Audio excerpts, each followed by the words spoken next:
So I started building my outline. I took the ones that worked. I then grabbed my file of cool ideas that I needed to use sometime, and I opened it up beside this and started scanning through them for any of them that spark on these ideas that seem to work.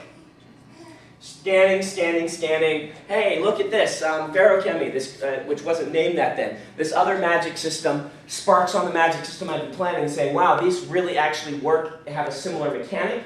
They could be two sides of the same magic system to add added depth to this world. And then things started to spark together, and I started filling in the blanks, and eventually I then set the ones that really worked as subheadings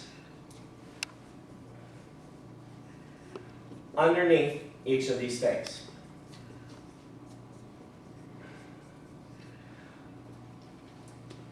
We don't have time during this to talk about each of those. Today's is about plotting. And we're going to focus on that first one, plot, which actually in my outlines does actually tend to be last. I tend to put setting at the top, and then character, and then plot. That's just how I format it. Of the three, I feel the character is the most important. Like I said yesterday, your stories generally in our genre are only as interesting as the people they're happening to. That's kind of a division by genre and type of book you write. There are books where what is happening is more interesting than what is the people they're happening to, and that's okay. There's nothing wrong with those types of books. Those tend to be thrillers, or there are some sword and sorcery where we're not really interested in Conan as a person. We're interested in what Conan is doing and kind of the wish fulfillment mixed with the kind of awesome battle scenes mixed with the atmosphere. But in the books I write, character for me are most important. The glue that binds all these things together, and this is the last I'll mention before I'm going to drop off setting the character right now. The big glue is conflict.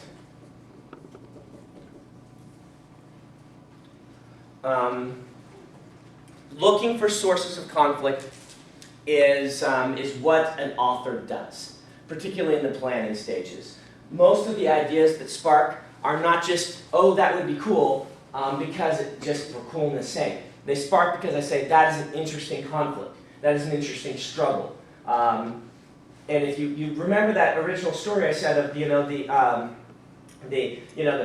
regular, what if the regular fantasy story happened? The plucky protagonist went on his quest and gathered his band of unlikely followers, a thief and, a stern girl who tells him not to do what he wants to do, anyway, you gather your whole group of followers and you go on your quest and you get to the end and you fail. Well, again, like I said, that's not interesting because where does the conflict happen? There isn't any conflict in the middle of that story because it's boring. It's boring to us because we've read it over and over again. The conflict is what's going to drive us, and I'm looking for interesting conflicts. We'll talk a lot about this, but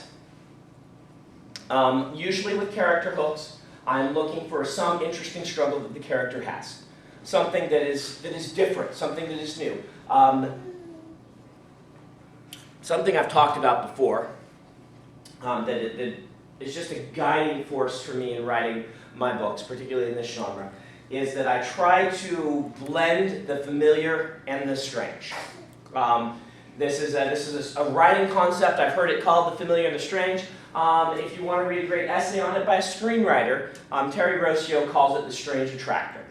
The strange attractor because it attracts you and it's strange at the same time. Great essay written about it back in the 90s. This idea is that on one hand, what you present to your audience to be somewhat familiar, so they can get their feet underneath them, so that they can find your book in the bookstore. Genre, a necessary evil. It keeps us insulated, but it also helps us to find other things that we like. Blending the familiar and the strange, though, you also want it to be a little bit strange. You want it to be a little bit, not a little bit, depending on your book. You want it to be new and interesting and yet feel familiar. That's a really hard line to walk. And which genre you're in will determine how much new and how much familiar you use. For instance, if you're writing a Harlequin romance, The familiar strange blend is like 1% strange, 99% familiar. That is the model for those types of books. They are successful when they do that. If they stray too much, then they aren't successful. I'm not here to point fingers at certain genres. That's, that everyone reads for different reasons, and don't get in the practice of saying this genre stinks and this genre is great. That's just a bad place to go.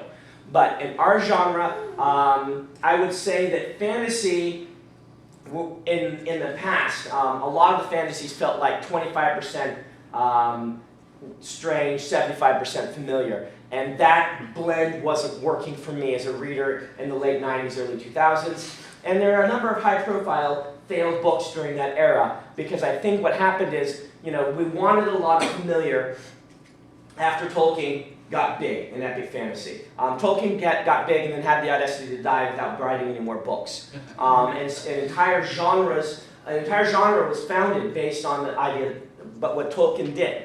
Tolkien is the first large-scale, I haven't even been able to find anyone else who did it at all, but I'm sure someone did, but he was the first other-world fantasy.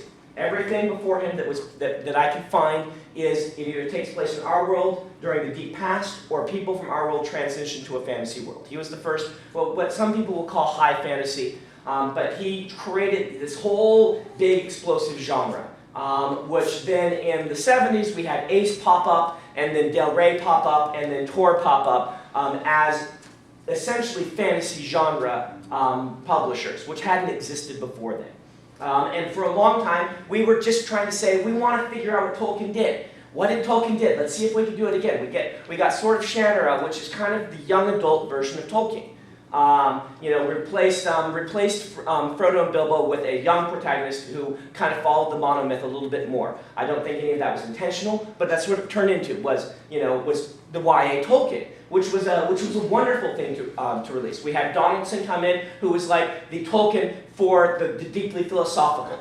It's kind of like the hard-edged adult Tolkien. And then, during the 80s, we had several big authors come along, and a lot of them were following the monomyth, a lot of them were kind of just struggling and doing a lot of what Tolkien did. Some of them did it one way, some of them did it another way. I personally feel that Robert Jordan in the 90s, of course I would say this, was the embodiment of that arc, that Tolkien-esque, and I feel he got it best and did these fantastic books. And even he, after 3 books, started to decide, you know what, we've got too much familiar. I don't know if he did it intentionally, but you can notice Shadow Rising takes a distinct step toward the strange and away from the familiar. And then he's over in this other sort of 50-50 blend, is what I really feel that it became. And then there were a lot of high-profile books that were more the 25-75 blend that weren't working for me as a reader. I don't know about others, they weren't working for me. I started writing saying, I really want more of a blend of the strange. I want to be reading books that feel like epic fantasy. They give me all those same emotions that I love about it, but are not the same characters and story. I think personally that is what's becoming very successful right now, is the stuff that's more of a 50-50 blend. The 25-75 blend, I can point out several books in the early 2000s, late 90s, which flopped hardcore, which were more attempts along that line. And the ones that have gotten really big lately have been Jim Butcher, Pat Rothfuss, me, Scott Lynch, Sarah Monet. All of these, if you're reading them, they are several steps away. Science fiction, by the way, has always been more 75% strange, 25% familiar. It's always been an exploratory genre. If you step into space opera, you're coming more to a 50-50 or approach. But science fiction has always, been a little bit that way. So I suggest as writers that you start looking for interesting conflicts. Interesting conflicts that are different will define your characters, your setting, and your plot. Just as a quick rule of thumb, magic systems is what I like to do. Your limitations are more interesting than your powers. Your conflict is your limitation. Your power is not a conflict. Your power is not a story. What you can't do with your power is a story, generally. There are lots of different ways to approach it, but there's just a quick rule of thumb for you. All right? A character who knows all things is not interesting at all. Omnipresence. It's not an interesting power. You're going to get bored by that. But a character who can know one specific thing about what someone's thinking. If he steps on their toes, he can read their mind for 30 seconds. That's interesting, okay? Suddenly you've got a character based around stepping on people's toes and quickly trying to figure out what they're thinking. Most of the time it's, ouch, I hate you. And you get out of that something, does that make sense? Suddenly a boring magic system becomes interesting because you put a really crazy limitation on it, all right? Limitations. Your characters are going to be interesting by what they struggle against. This is why, generally, if you look at the evolution of storytelling and of heroes, this is why Batman's a more interesting character than Superman is in most cases. They really have to struggle to invent something for Superman to have a conflict with. Whereas Batman, I mean, if you see he's this deep, conflicted character with all of these great things going on.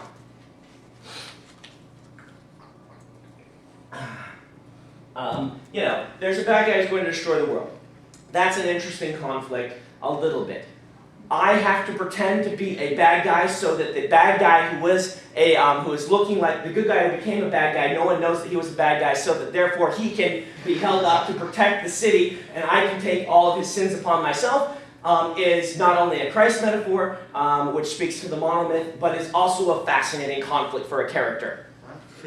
That's the Dark Knight. This is, conflict.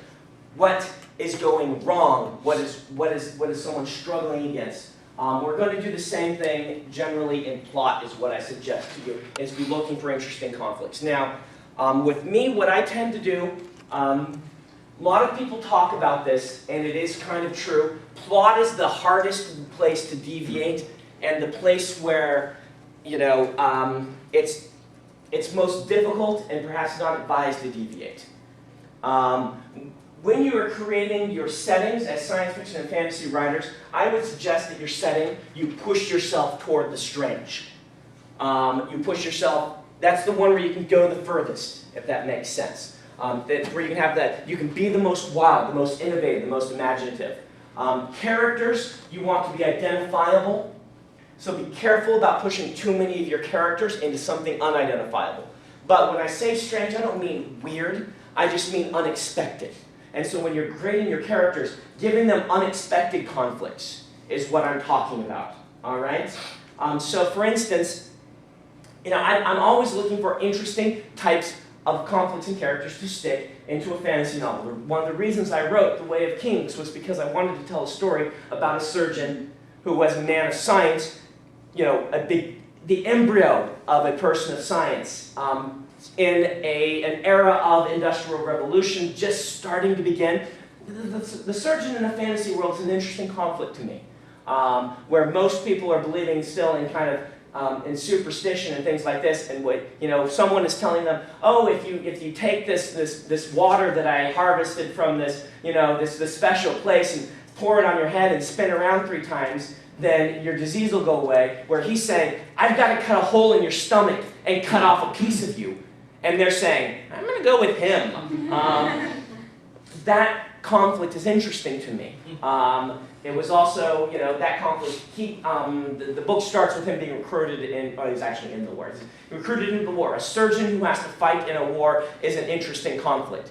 Not one that I had ever seen really approached in a fantasy novel before. So these are the things that drove me to start building this character. And you want lots of depth in different aspects. No character is just going to be one thing. But those are the seeds of embryo that started me there. Be looking for interesting situations that you don't see as often in fantasy novels. That's what I suggest to do characters. So characters, I'm looking at like a 50-50 blend. My world building, I'm looking to push very hard. And my plots, the problem with trying too hard to blend the strange in your plot is anyone can have an unexpected twist happen in their story. You can do it. If I were to step back there to Paul right now and punch him in the face, that would be unexpected. It would also be stupid. All right? It's easy to be unexpected. It's hard to be both unexpected. You want it to be surprising yet inevitable.